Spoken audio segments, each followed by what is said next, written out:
everyone! In this video, Chef Naz Cugliari of Il Forno restaurant shows us how to make ragu. So we have a mix of pork and veal, mince, and then a fine dice of carrot, celery and onion, and some homemade passata sauce. So everybody does it differently. This is just my version of a ragu. Now you can also, rather than do a fine mince, because we're going to be using this ragu for some other dishes down the track, I've chosen to do the fine mince. So ragu is really just a meat sauce, right? So bolognese is the traditional ragu that comes from Bologna. Start the process by putting some oil in your pot. Carrot, celery and onion are in now, so the oil's nice and hot. You can hear those vegetables sizzling away. The vegetables now nice and soft and translucent.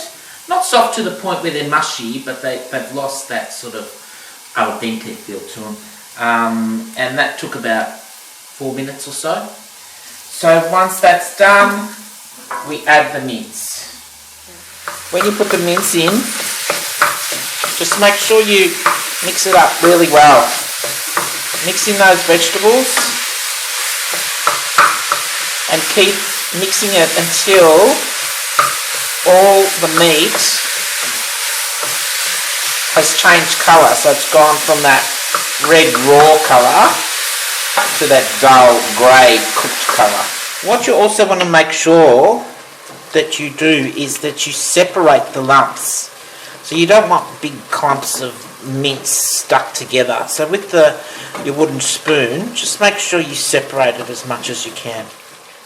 So very important now is to season your meats, okay? A lot of people don't. They season the sauce. I always believe that you should season your meat, okay? And be liberal as well.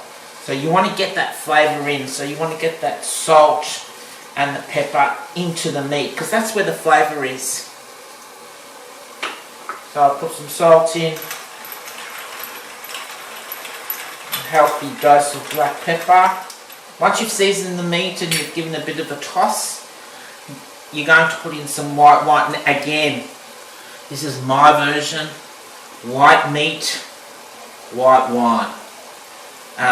Some people put the red wine in. I personally don't like it in a ragu. I think it just takes away from the flavour of the meat rather than adds to it. Okay, that's my opinion. Okay, so good slosh of white wine. And now, very important, once you put the white wine in, you've got to cook out that extra liquid. Okay? Make sure that the liquid has evaporated and then add your sauce.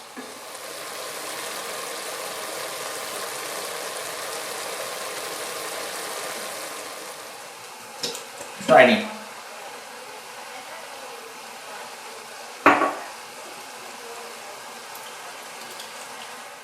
Liquid gold. We don't waste any. Little bit of water, top on, rinse into the sauce.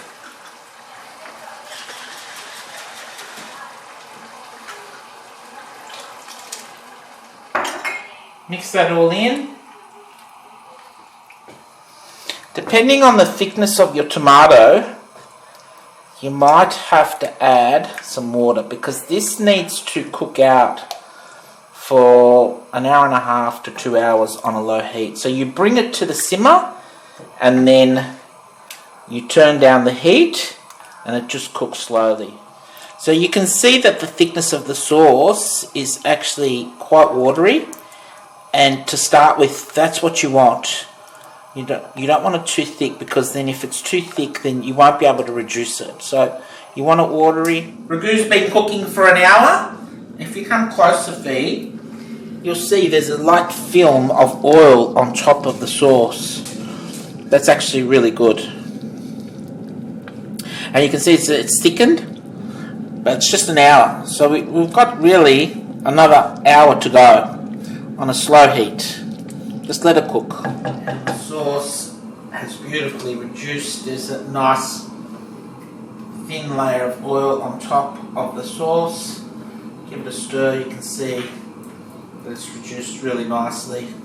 I've miraculously appeared when the food's ready. Okay, pasta al dente, 8 minutes. The ragu goes in.